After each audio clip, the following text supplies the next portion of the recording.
আসসালামু আলাইকুম আমার আপুরা ভাইয়েরা সবাই কেমন আছেন? আশা করি ভালো আছেন। এই যে আজকে একটা মজার পুডিং তৈরি করেছি আমি। পুডিংটা দেখতে দেখুন কত সুন্দর হয়েছে, সাবুদানা দিয়ে নারকেল দিয়ে তৈরি করেছি এই পুডিংটা আমি। দেখুন কালারটা কত সুন্দর হয়েছে। ঠান্ডা ঠান্ডা গরমের ভিতরে পুডিংটা খেতে অসাধারণ হয়। এই পুডিংটা তৈরি করতে কী কী লাগে চলুন দেখে নেওয়া যাক।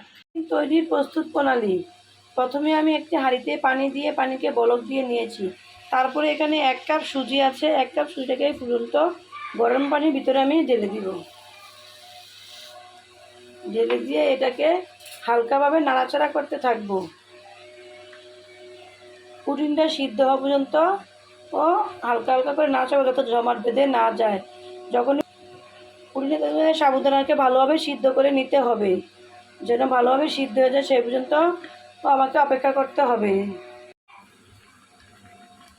এই সাবুদানাটাকে ভালোভাবে সিদ্ধ করে যেন যখন আঁশটা একবার সাদা আঁশটা মিলিয়ে যাবে, একদম স্বচ্ছ হয়ে যায়, তখন বুঝে নিতে হবে যে আমার সাবুটা সিদ্ধ হয়ে গিয়েছে। তাই মাঝে মাঝে নাড়াচাড়া করে দিতে হবে যেন সাবুটা জমাট বেঁধে না যায়। এই যে দেখুন সাবুটা এখনও সিদ্ধ নেই, যে আঁশটা এখনও রয়েছে। যখন স্বচ্ছ হয়ে যাবে তখন বুঝে নিতে হবে যে সাবুটা সিদ্ধ হয়ে গিয়েছে। এই সাবু পুডিংটা দেখতে সুন্দর হওয়ার জন্য এখানে আমি হালকা আর জর্দা কালার ব্যবহার করতে, সাবু কালারটা সুন্দর হয় সেজন্য এই জর্দা রঙটা দিয়ে সাবু কালারটাকে সুন্দর করার জন্য ভালোভাবে দিয়ে মিশিয়ে নেব। এই দেখুন সাবুটা সিদ্ধ হয়ে কত সুন্দর স্বচ্ছ হয়ে গিয়েছে এবং দেখতে কত সুন্দর কালারটা হয়েছে। এই দেখুন সাবুদানাটা কত সুন্দর হয়ে গিয়েছে, সিদ্ধ হয়ে স্বচ্ছ হয়ে গিয়েছে। যখন দেখবেন যে এ স্বচ্ছ সাদা হয়ে গিয়েছে তখন বুঝুন যে আমার সাবুটা সিদ্ধ হয়ে গিয়েছে। এ পর্যায়ে আমি সাবুটাকে ঢেলে পানি দিয়ে ঠান্ডা পানি দিয়ে ভালোভাবে ধুয়ে নিব। এখন এই যে সাবুটাকে আমি এই যে বেসিন সাবুটাকে আমি ছেঁকে নিচ্ছি। ছেঁকে রেখে ঠান্ডা পানি দিয়ে ধুয়ে নেব। এই দেখুন আমি ঠান্ডা পানিতে যত সুজি সাবুদানাটাকে ধুয়ে নিয়েছি, কত স্বচ্ছ হয়েছে। ঠান্ডা পানিতে ধুয়ে নিলে এটা আর জমাট বাঁধবে না। এই যে এখানে আমি এই পুডিংটা তৈরি করার জন্য এখানে আমি এই যে আধা কেজি দুধ ভালো করে জাল করে নিয়ে নিয়েছি, বলক দেওয়া দুধ।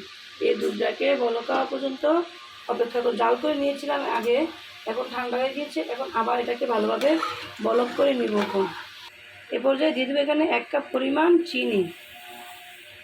এরপর ভালোভাবে চিনিটাকে গুলিয়ে নিতে হবে। এই দুধটা ভালোভাবে বলক আসা হয়ে গেছে। এখন আগে থেকে যে ধুয়ে রেখেছিলাম সিদ্ধ করে সাবুটা আমি অল্প অল্প করে এর ভিতরে দিয়ে দিব।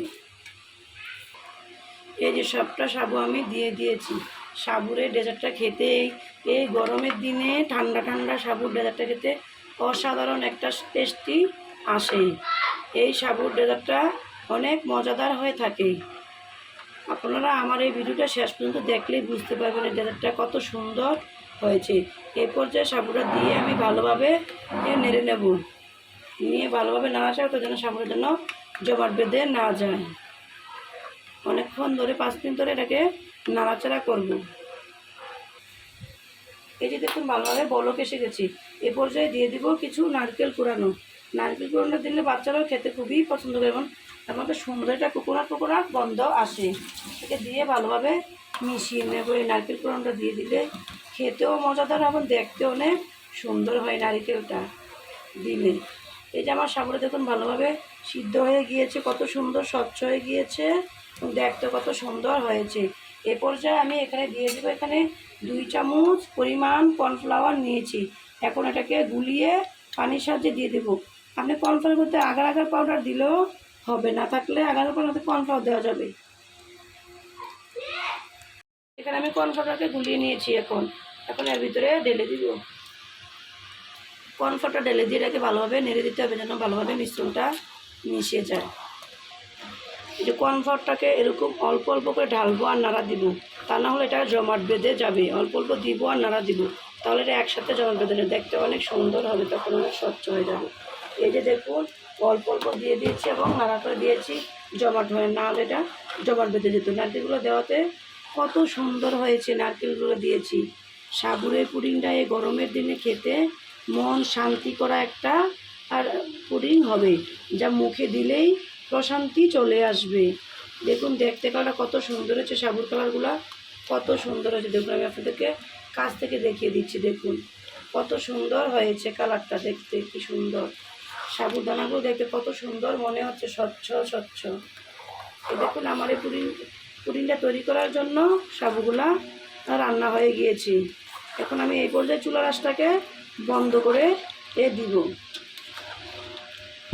এই পুডিংটা দেওয়ার জন্য এই বাটিটাতে আমি হালকা একটু নারকেল দিয়ে দিয়েছি, দেখতে কালারটা অনেক সুন্দর হবে। এখন এই পর্যায়ে আমি তৈরি করে রেখেছিলাম সাবুটা, এই সাবুটা এর ভিতরে আমি আস্তে আস্তে ঢেলে দিব। এই দেখুন আমি সাবুটা আমি এর ভিতরে ঢেলে দিচ্ছি।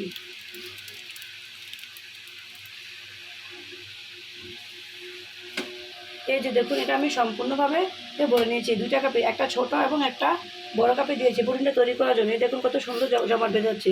এই ঠান্ডা হলে এটা সম্পূর্ণভাবে তৈরি হয়ে যাবে। এখন এটা ঠান্ডা হওয়ার জন্য আমি এটাকে ফ্রিজে সংরক্ষণ করে রেখে দেবো। এই যে দেখুন আমি সাবুর পুডিংটা তৈরি হওয়ার জন্য সাবুটাকে এর ভিতরে ঢেলে দিয়েছি। ঠান্ডা হয়ে গেলে এটা জমাট বেঁধে যাবে, সেজন্য এটাকে এখন আমি ফ্রিজে ডিপ ফ্রিজে রেখে দেবো জমাট বাঁধার জন্য। ঠান্ডা হলে আপনাদেরকে আমি বেড়ে পরিবেশন করে দেখাবো বের করে। এই দেখুন আমার ডেজার্টটাকে আমি তৈরি করেছিলাম বাটিতে দিয়ে ফ্রিজে রেখেছিলাম ঠান্ডা হওয়ার জন্য, এখন ঠান্ডা হয়েছে। এখন আপনাদেরকে আমি এটা বের করে কেটে পরিবেশন করে দেখাবো। দেখুন আমার ডেজার্টটা কত সুন্দর হয়েছে, এই সাবুদানার পুডিংটা। এই যে দেখুন আমি এখন এটাকে বাড়িতে বেড়ে নেব। পুডিং দেখতে কত সুন্দর হয়েছে, অসাধারণ।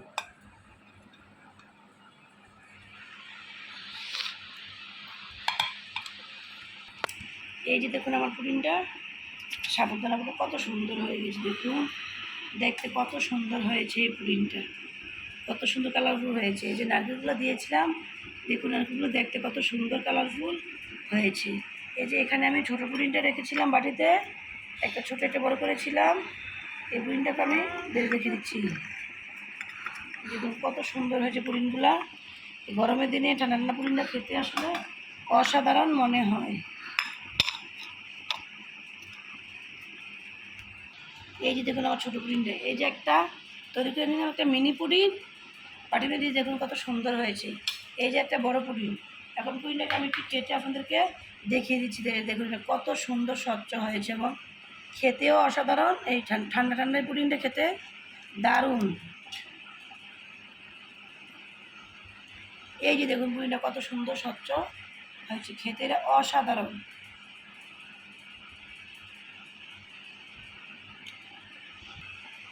তৈরি হলো মজার এই পুডিংটা, আপনারা অবশ্যই বাসায় এটা ট্রাই করে দেখবেন, খেতে কত সুস্বাদু এবং মজাদার হয়েছে গরমের ভিতরে ঠান্ডা ঠান্ডা পুডিং খেতে। আমার এই ভিডিও যদি ভালো লেগে থাকে আপনারা অবশ্যই আমার চ্যানেলকে ফলো করে দিবেন। আজ এই পর্যন্ত, আল্লাহ হাফেজ।